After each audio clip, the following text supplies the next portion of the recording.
تعالي نعمل الحلو ده، مش عايزة اقولك بقى طعمه يجنن قد ايه. انا هبة ابراهيم، بنعمل وصفات سهلة جدا وبسيطة وكمان خطيرة. هاتي لفة من الجلاش ببرمتها كده، هنقطعها حلقات بالشكل ده.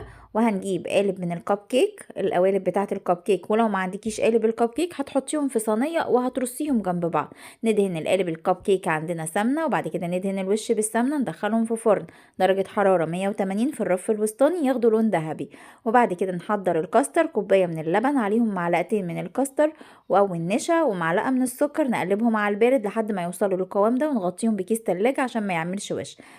هنسقيهم بالشربات ويكون بارد، ونحطهم في طبق وننزل عليهم بقى بالكاستر كده، يعني يعتبر زي الكريم شانتيه كده بس اقتصادي. زينتهم كده بجوز الهند والزبيب وكان خطير.